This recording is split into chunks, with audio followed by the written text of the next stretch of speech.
Hey, what's up guys? Today I'm gonna to show you about the ergonomics consideration and what is mean the ergonomics. Is a This the ergonomics is come from the Greek word or originated from the Greek word two Greek word that is work or worker. Some a little bit have the concept of the work and or worker. And the numbers is law and convention existing law. Yeah, when we see together this ergonomics meaning, ergonomics means respect the human limit in the working environment. We can conclude this like that. Jenne xumuruu ni dandeenya jechuudha. Inni biraa dandeettiin namaa, for example, the individual capacity depend various parameters like age, training, fatigue, working environment, motivation, size, shape. These all are what the individual capacity depend upon. These factors are not a constant. Dhimmoota kanaaf maaltu barbaachisaa? Ergonomiksiin qaama hundaaf bifa isa fit በሆነ መንገድ akka qophaa'u yaada jedhu of keessaa qabu jechuudha. Inni biraa ergonomisicha fakkeenya bifa wanniitiin gaafa laallu the model of the human machine interface dhaan gaafa laallu useriin jira, machiniin jira, there also a workplace and environment. Being comfortable and well positioned in a vehicle reduce driver fatigue and musculoskeletal disorder and minimize the risk of injury. Gaafa teessuma konkolaataa keetii keessatti bareechitee teessu maaltu uumama? Dadhabbiin konkolaachisaa irraa ni hafa. Qaama isaa irratti lafeen isaa diddiigamuu, caccabuu, sheepii jijjiirachuu irraa ni hafa. Rakkinoota garaagaraa uumamuu irraanis fakkeenyaaf fuuldura isaa sirriitti arguu danda'a bareechee, duuba isaas akkasuma bareechee arguu waan danda'uuf ergonomiksiin konsidereeshinii ergonomiksii dhimmoota kana ibsuudhaaf jechuudha. Kan biraa seerota garaagaraa jira. Fakkeenyaaf SAE it means Society of Automotive Engineering Standard for Ergonomics. Waltajjii yeroo godhamuun dhimmoota kana in murtaa'a jechuudha. Dhimmoota kun in murtaa'a. For example, J1100 rule of a dimension to be determined, dimension of the car. J826 rule of the human inside the vehicle. J1516 and the 1517 position the human inside the vehicle. J941 theoretical position of the driver's eye.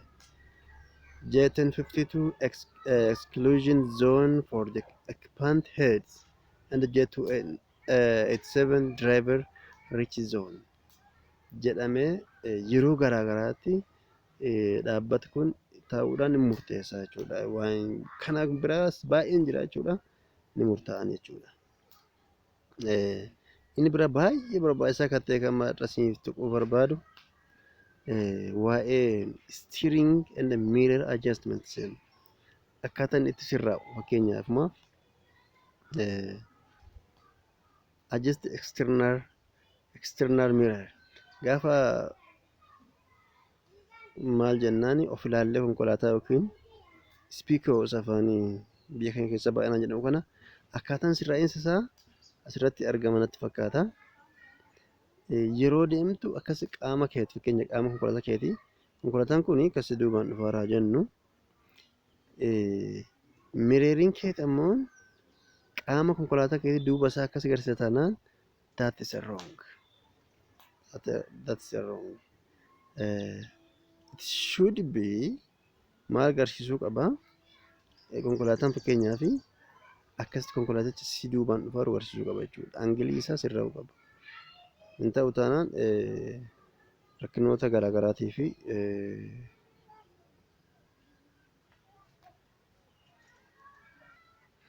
bifa kanaan sirruu qaba.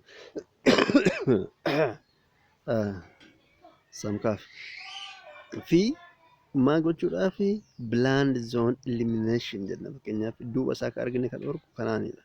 Inni jalqaba tradishinaal bifa sun jalqaba akka sirreessaa turanii sirrii miti jechuudha. Sirraa'uu qaba jechuudha. The mirror should be adjusted before trip, not while driving start.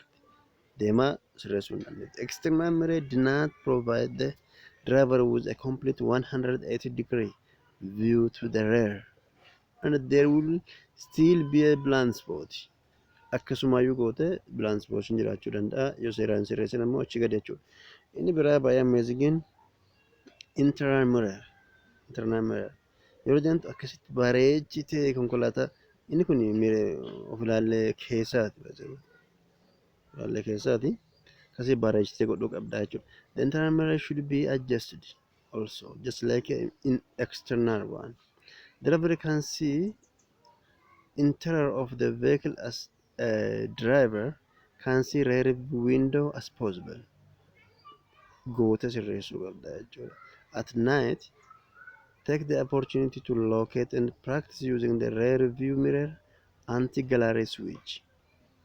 Fakkeenyaaf yeroo halkanii konkolaataan biraa gaafa duubaan si deemaa laate gaafa immoo ispiikii kan laalaa laatte baay'ee ija kee miidhuu danda'a. Kanaafuu isa kanaan laaluu baruudha. Inni kun ifa cimaa ija kee miidhuu danda'u san hambisaa jechuudha.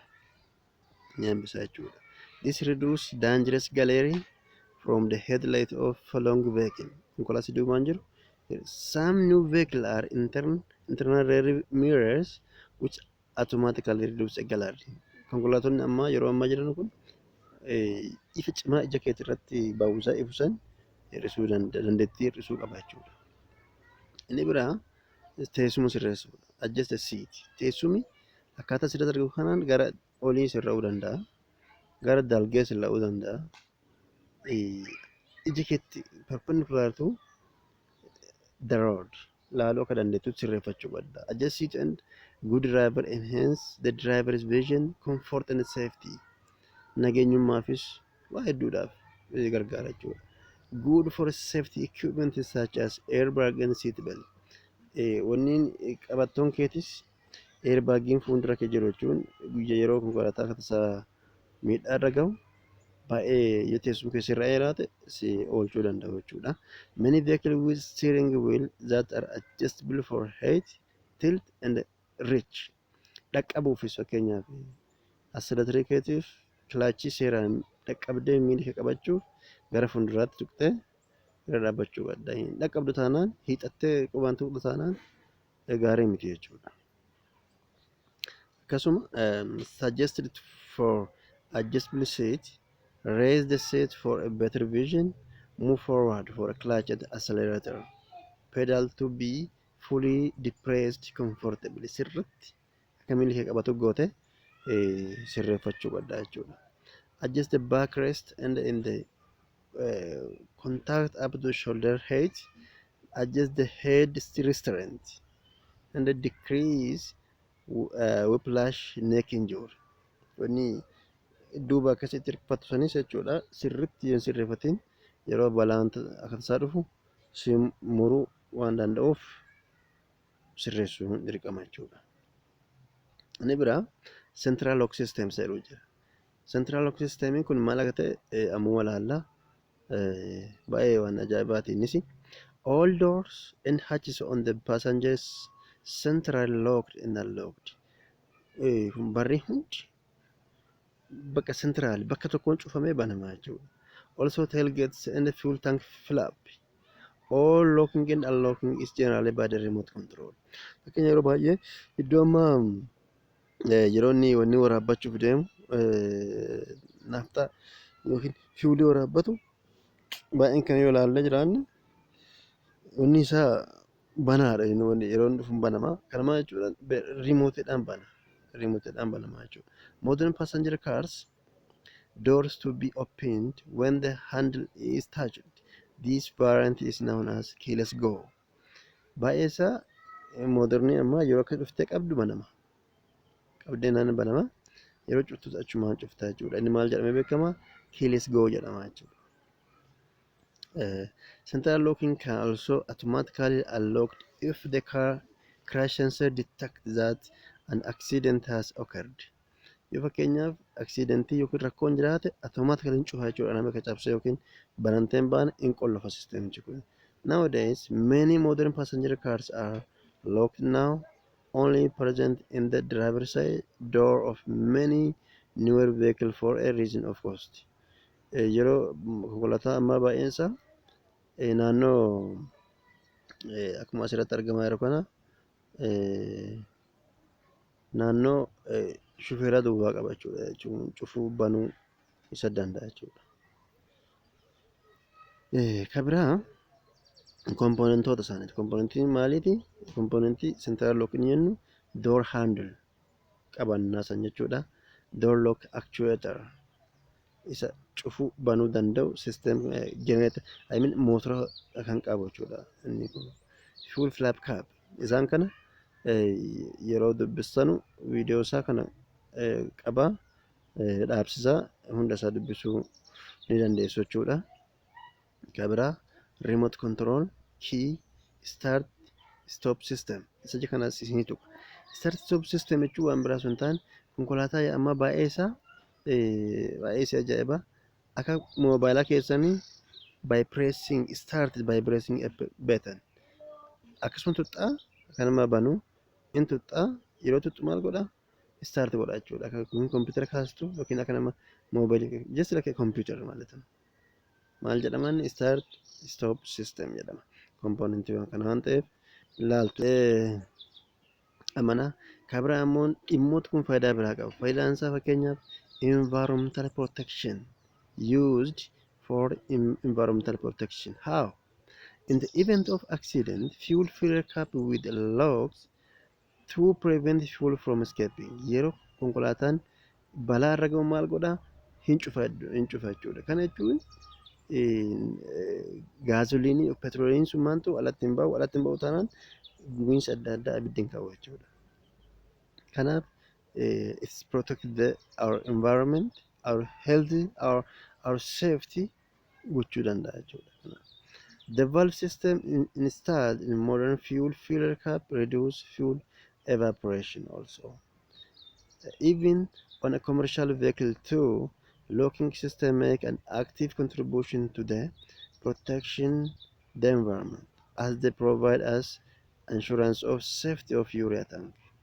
Do you know urea tank? What is this? Urea tank ማለት ቤቱ urea tank emishinii hama diizilii keessaa ba'u isa ittisuu fi jedhamee purposely የተዘጋጀ እንትን ነው ታንከር ነው jechuudha. Kana fakkaata. Thank you very much. Subscribe gochuu irraa fatina commentii na barreessa. Waan sirreessuu qabu nan sirreessa. Ulfaadha.